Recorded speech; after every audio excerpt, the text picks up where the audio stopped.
is SMNI News Channel. Truth that matters.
This is SMNI News Channel.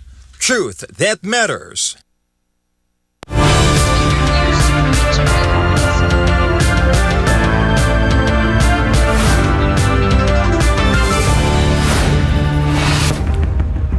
In the headlines, Israel widens the battlefield with Gaza bleeding and Yemen under fire. Prime Minister Netanyahu hails so-called victories even as the civilian toll climbs higher. The Houthis are vowing vengeance after Israel's strike killed their prime minister, and top officials Yemen's militia is promising the bloodiest retaliation yet. Gaza once again in flight. Entire families are rushing from their homes as Israel expands its military push, declaring Gaza City a dangerous combat zone. All eyes on Tianjin. World leaders gather for the Shanghai Cooperation Summit, a stage set for power plays, alliances, and a new global order. Indonesia is boiling over. Anger against police violence and lawmakers' privilege has spilled into the streets, testing the strength and authority of President Prabowo like never before. Ukraine is raising the stakes. President Zelensky is vowing deeper strikes inside Russia, unveiling a missile that could pierce Moscow's defenses and rattle the Kremlin. And Coldplay hits turbulence, and it's not from the music. London's strikes are shaking or shaking up Wembley shows, leaving fans waiting for answers.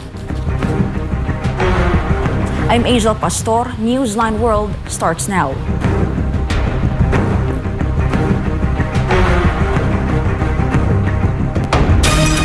As the war in Gaza near its second year, Israel expanding its strikes beyond the enclave, with Prime Minister Benjamin Netanyahu declaring what he calls significant military victories, even as civilian casualties continue to mount. Jade Calabroso tells us more. Israeli Prime Minister Benjamin Netanyahu is touting what he calls major military achievements as Israel confirms fresh strikes in Gaza and Yemen. Netanyahu praised a joint operation by Israeli forces and the Shin Bet, recovering the bodies of two hostages, Idan Stebi and Ilan Weiss, for burial in Israel. אלה ימים של הישגים גדולים, אבל הם גם מאתגרים מאוד. במבצע של השב"כ וצה"ל, אנחנו הצלחנו להחזיר לישראל שניים מחטופינו החללים, להביא אותם לקבר ישראל. אני מדבר על עידן שטיבי ואילן וייס, זיכרונם לברכה.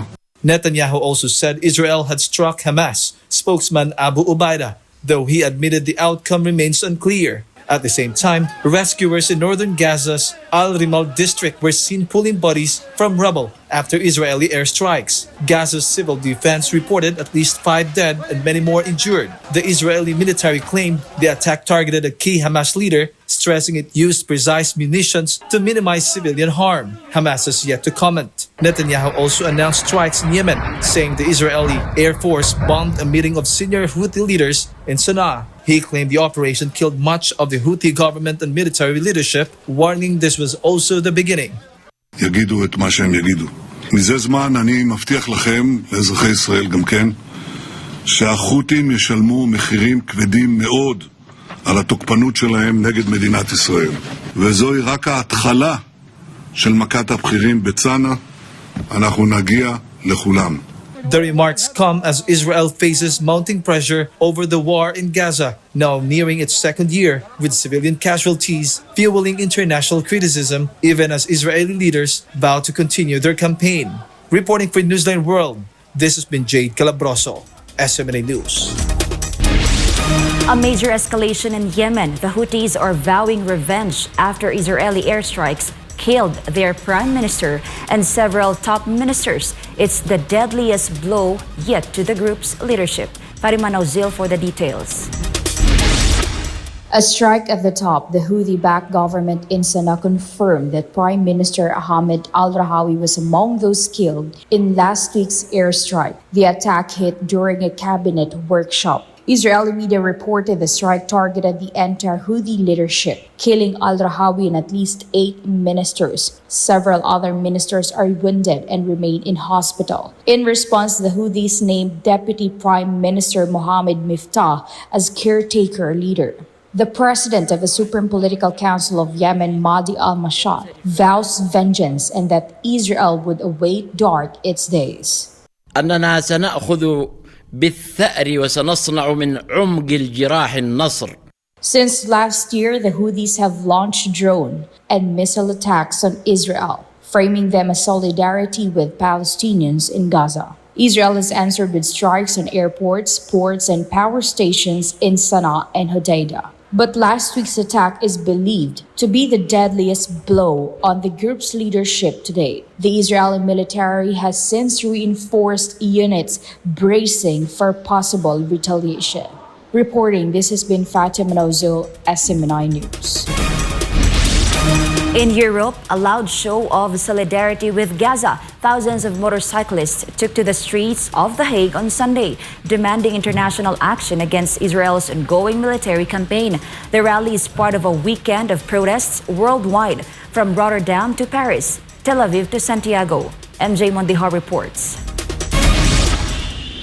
In the so-called international city of peace and justice, The Hague, the roar of engines echoed through the streets as thousands of motorcyclists waved Palestinian flags and honked their horns. Crowds later gathered at the Malieveld Square, chanting against Israel's military operations in Gaza and urging the Dutch government, Europe, and the International Criminal Court to act. There's too many deaths, too many children are being killed, and nobody does anything. And we need to make it known that it has to stop right now. Another demonstrator accused governments of complicity, claiming civilians, not soldiers, are bearing the brunt of the war. Israel has rejected accusations of war crimes, calling them anti-Semitic, even as the International Criminal Court has issued arrest warrants for Prime Minister Benjamin Netanyahu and his former defense minister. The conflict, now nearing its second year, was sparked by Hamas' October 7, 2023 attack that killed more than 1,000 people and saw hundreds taken hostage. Since then, Gaza's health ministry says Israeli operations have killed over 63,000 people and left more than 160,000 injured. The Hague rally follows other mass demonstrations from Rotterdam, where protesters denounced the killing of journalists, to Paris and Frankfurt, where tens of thousands march with banners reading "Stop the Genocide" and "Justice for Gaza." Meanwhile, in Israel, families of hostages gathered outside military headquarters in Tel Aviv, pressing their own government to end the war and secure their relatives' release. From Europe to the Middle East, the calls are growing louder for justice, for accountability,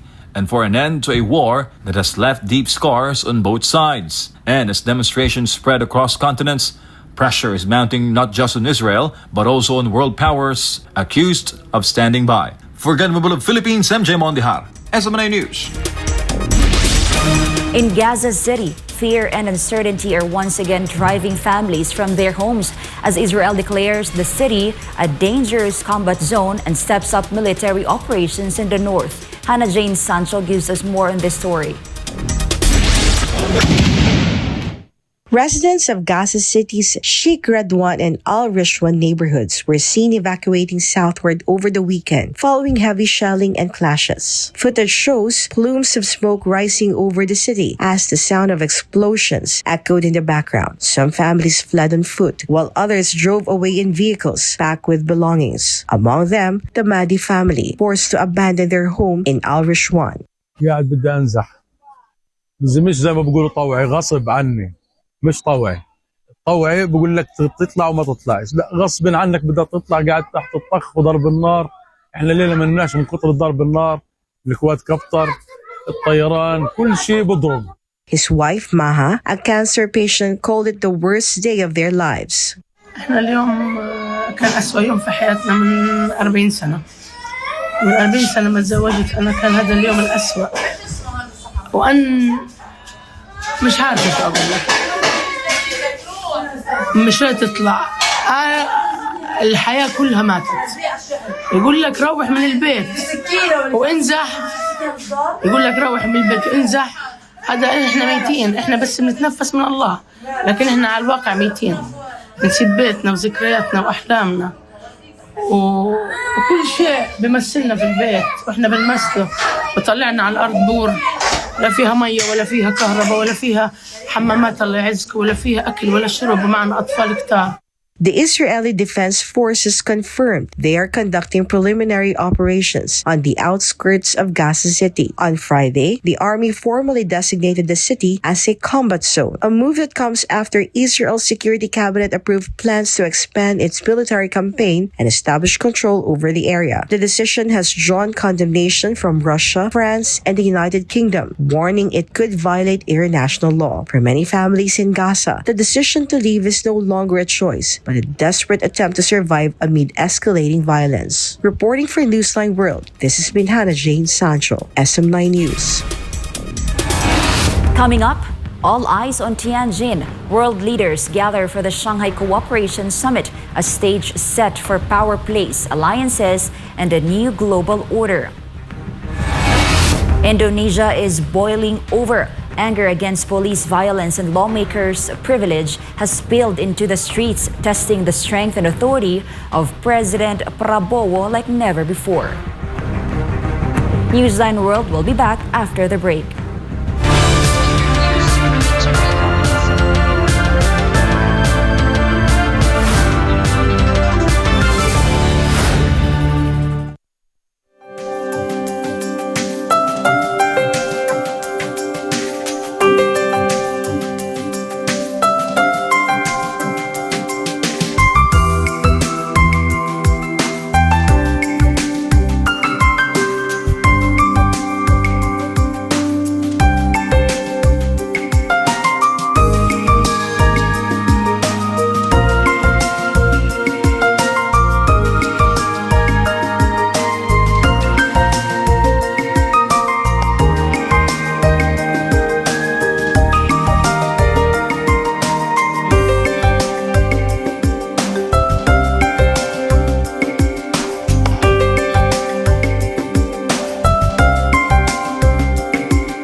We're back. A night of terror in Afghanistan. A powerful earthquake struck near the Pakistan border, killing at least 20 people, injuring more than 100, and leaving communities in ruins.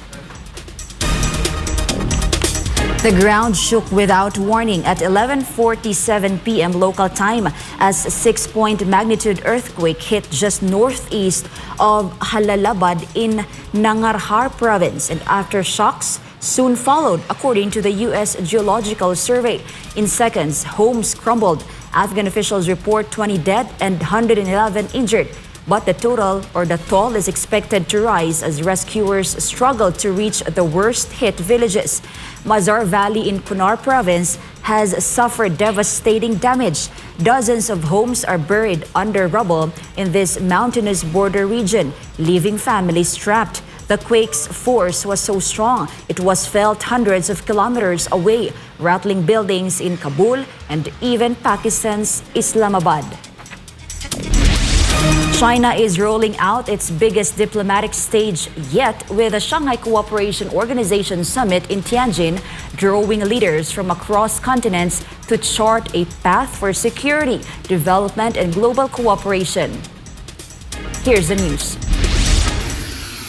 World leaders are converging in China's port city of Tianjin for the 25th Shanghai Cooperation Organization Summit, the largest gathering in the bloc's history. From Russian President Vladimir Putin to India's Prime Minister Narendra Modi, Turkey's Recep Tayyip Erdogan, and Iran's Masoud Pezeshkian, leaders from across Asia, Europe, and beyond have touched down in Tianjin ahead of the summit. They joined counterparts from more than 20 countries, including Belarus, Malaysia, Turkmenistan, Armenia, and Azerbaijan. On Sunday, Chinese President Xi Jinping and his wife Peng Liyuan hosted a welcome banquet for the dignitaries. Over 20 heads of state, government leaders, and UN Secretary General Antonio Guterres attended before enjoying a cultural performance themed Creating a Shared Future. 上海合作组织自成立以来，始终秉持上海精神，巩固 团结互信，深化务实合作，参与国际和地区事务，成为推动构建新型国际关系和人类命运共同体的重要力量。这次峰会肩负着凝聚各方共识、激发合作动能、 擘画发展蓝图的 Performers from the Tianjin Symphony Orchestra greeted leaders with national melodies from their home countries, part of an elaborate cultural showcase highlighting harmony and cooperation. The two-day summit, chaired by Xi, will focus on economic cooperation and technology, innovation and artificial intelligence, alongside discussions on regional security and sustainable development. Leaders are also expected in Beijing on September 3 for China's 80th Victory Parade, marking the end of World War II in Asia. Founded in 2001, the SCO has expanded into a 26-nation platform representing nearly half of the world's population and a quarter of global GDP. This year's Tianjin Summit marks its most ambitious chapter, yet bringing together the global south on one stage. Meanwhile, behind the scenes of high politics, China is in the global spotlight this week as the Tianjin hosts the 25th Shanghai Cooperation Organization, or SCO Summit, the biggest gathering in the bloc's history. Cameras captured sweeping views of Tianjin's landmarks on Sunday, including the Meijiang International Convention and Exhibition Center, the main venue of the summit, and the hotel where Russian President Vladimir Putin is staying. With the country hosting world leaders, Chinese authorities have tightened security across the city. Police and special forces patrol the streets, stationed alongside armored vehicles and roadblocks to ensure order during the high-level talks. Leaders from more than 20 nations, along with representatives of international organizations, are currently discussing economic cooperation and technology, innovation and artificial intelligence, as well as regional security and sustainable development. The SCO currently brings together 10 member states, 14 dialogue partners, and 2 observers representing nearly half the world's population and a quarter of global GDP. After the summit, attention will turn to Beijing, where China will host its 80th victory parade on the 3rd of September, with many of the same dignitaries expected to attend. Anger is spilling into the streets of Indonesia, where protests over police violence and government privilege have escalated into one of the biggest tests yet for President Prabowo Subianto. Let's hear the latest updates on the situation in Indonesia with Paul Montebon. Indonesian President Prabowo Subianto is calling for calm after violent clashes erupted between protesters and police in Jakarta and other major cities. Saya minta sungguh-sungguh seluruh warga negara untuk percaya kepada pemerintah, untuk tenang. Pemerintah yang saya pimpin dengan semua partai politik, termasuk partai yang di luar pemerintahan, kami bertekad untuk selalu memperjuangkan kepentingan rakyat dan bangsa. Termasuk rakyat yang paling kecil, rakyat yang paling tertinggal. Mari kita jaga persatuan nasional. Indonesia di ambang kebangkitan. Jangan sampai kita terus diadu domba. The unrest was triggered by the death of a 21-year-old delivery rider fatally run over by an armored police vehicle near Parliament last Thursday. The incident, caught on video and widely shared online, has become a flashpoint for public anger over police brutality and government excess. On Saturday, demonstrators once again filled the streets of Jakarta, lighting fires and hurling fireworks as riot police stood guard.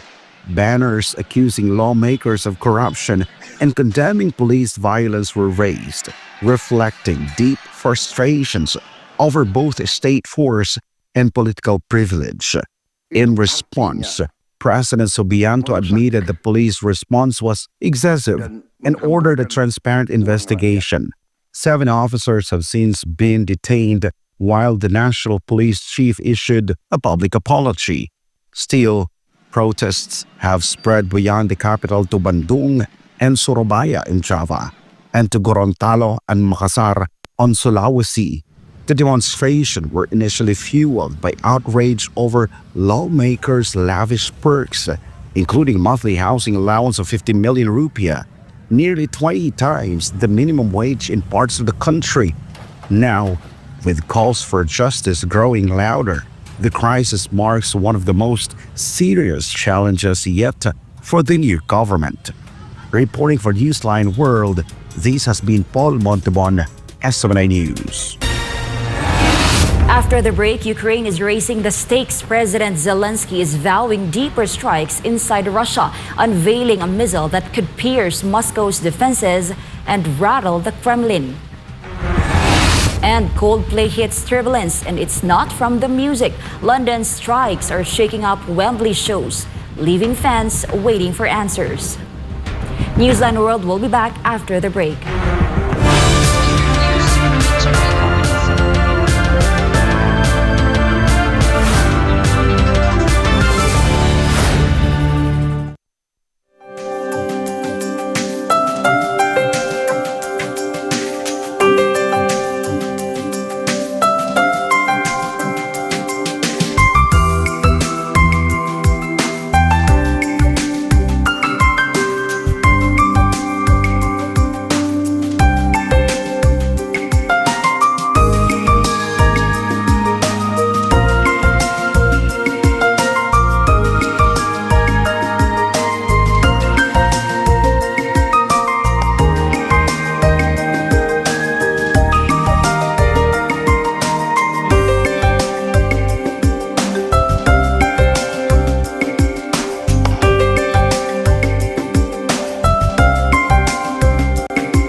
In 2005, Pastor Apollo C. Kibuloy founded the Sunshine Philippines movement.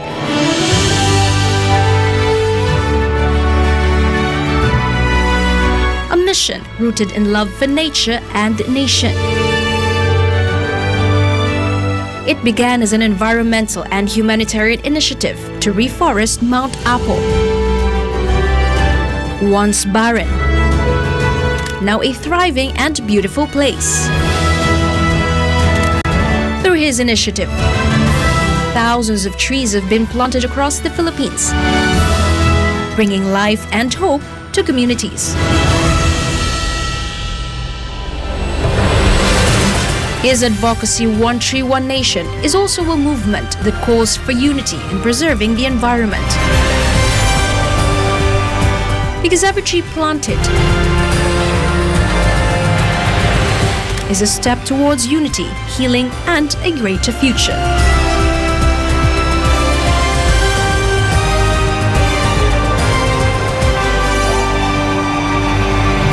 Join One Tree, One Nation.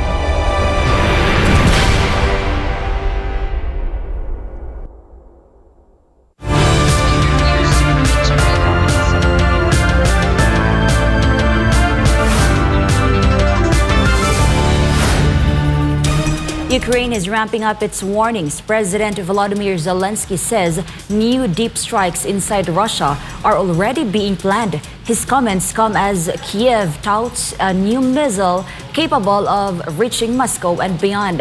Prince Tripoli for the details. Ukrainian President Volodymyr Zelensky is raising the stakes as the conflict between Russia and Ukraine drags on. Zelensky warned that his forces are preparing new strikes deep inside Russian territory. He also declared that Ukraine's forces are ready and that fresh long-range operations are in the works, though he offered no specifics. The announcement follows Kiev's claim that it has developed a new long-range missile system. Earlier this month, Zelensky announced the development of the Flamingo missile, calling it Ukraine's most successful missile the country that has in its arsenal. The Flamingo missile has a reported range of 3,000 kilometers, enough to hit Moscow and Russian cities east of the Ural Mountains. But Ukraine admits mass production could take several more months. At the same time, the project is facing new scrutiny. Ukraine's National Anti-Corruption Bureau has opened an investigation into Firepoint, the defense firm tied to the Flamingo program, after reports of inflated prices and missed deliveries. Meanwhile, Kiev's allies remain cautious. The Wall Street Journal reported the United States has blocked Ukraine from launching deep strikes into Russia using Western-supplied weapons, fearing it could trigger further escalation with Moscow. Reporting for Newsline World, this has been Prince Tripoli, your citizen correspondent.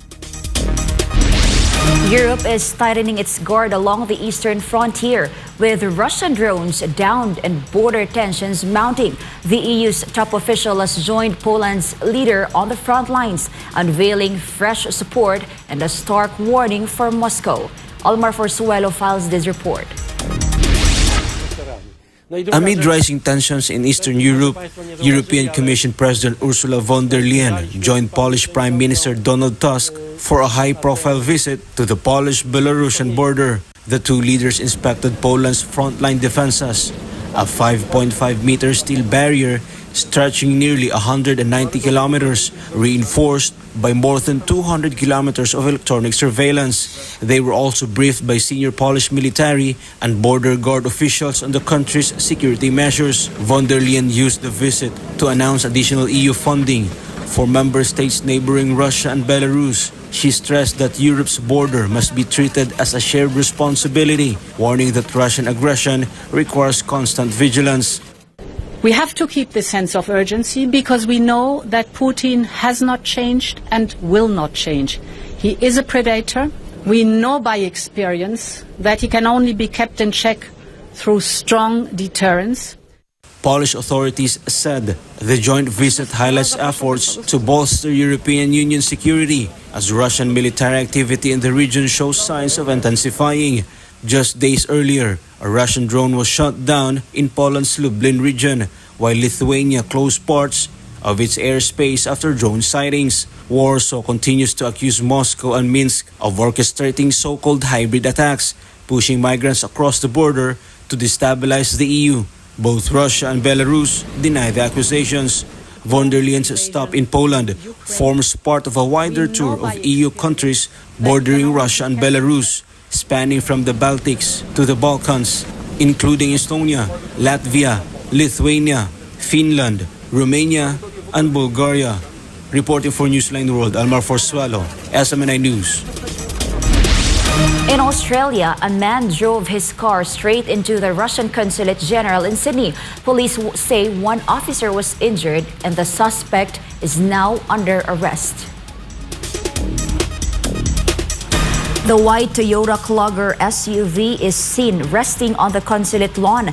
Its front doors shattered. Police say the incident happened around 8 a.m. local time on Fullerton Street in Woollahra.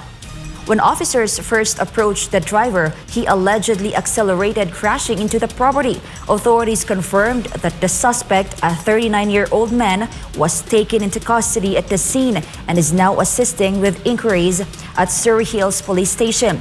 No consulate staff were harmed, but a 24-year-old police constable suffered a cut to his hand during the response and was treated by paramedics. The motive remains unclear and the investigation is ongoing.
Overseas Filipino workers, or OFWs, from Jeddah, Kingdom of Saudi Arabia, arrived safely in the Philippines aboard Saudi Airlines flight SV870, which landed at NAIA Terminal 1 on Saturday night. The repatriates arrived on 2 separate flights, including 8 women from Bahay Kalinga and 9 other distressed OFWs. They were welcomed by representatives from the Overseas Workers Welfare Administration, or OWA, the Department of Migrant Workers, or DMW, and the Manila International Airport Authority medical team. The returning OFWs immediately underwent medical checkups and received financial assistance, along with the Technical Education and Skills Development Authority, or TESDA, training vouchers to help jumpstart their reintegration program. Further support will also be extended through the DMW National Reintegration Center for OFWs and the Department of Social Welfare and Development. According to the DMW, the repatriation underscores the government's continuing commitment to care for our modern-day heroes, ensuring they return home with dignity and opportunities for a fresh start.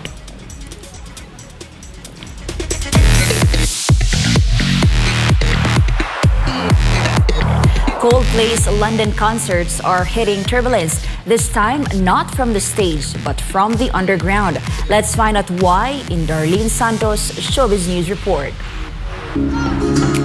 A scheduling shake-up for Coldplay fans in the UK. Two of the band's sold-out Wembley Stadium concerts are being moved because of an impending transport strike. The shows originally set for the 7th and 8th of September are now rescheduled to the 6th and 12th of September. The decision follows industrial action on the London Underground that could have left tens of thousands of fans stranded and put event licensing at risk. In a statement, the band apologized for what they called the inevitable disappointment, frustration, and inconvenience caused by the late changes. Tickets will remain valid for the new dates. Fans unable to attend can request a refund until the 2nd of September, with return tickets going on general sale starting the 3rd of September. Still, the announcement sparked frustration among concert goers, many of whom are now dealing with lost hotel bookings and non-refundable travel costs. Despite the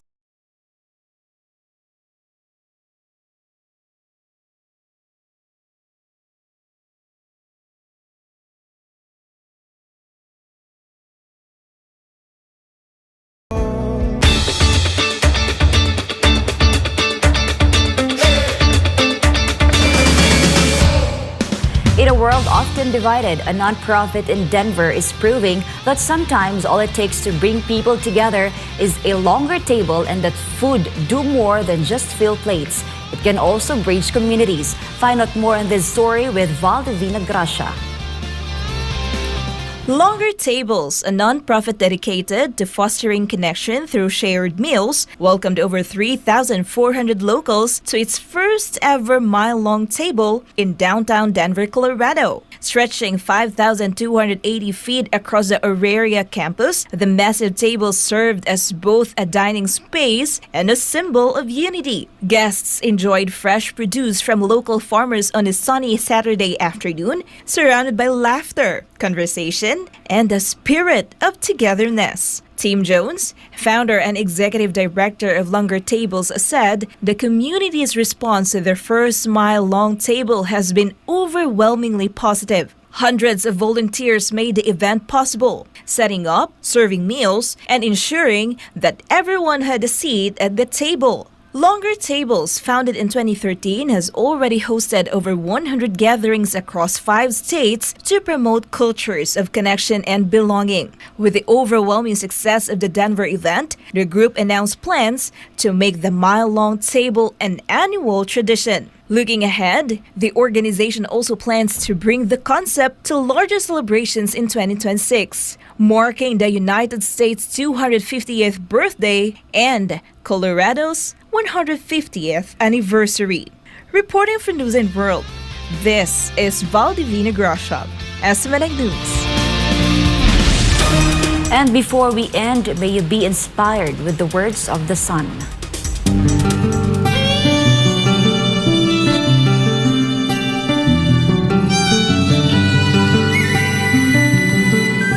In everything you want to do, if you are committed, if you are consistent, you will succeed.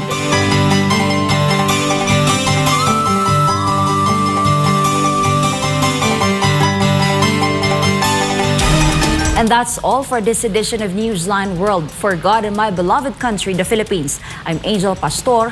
Thank you for watching and goodbye.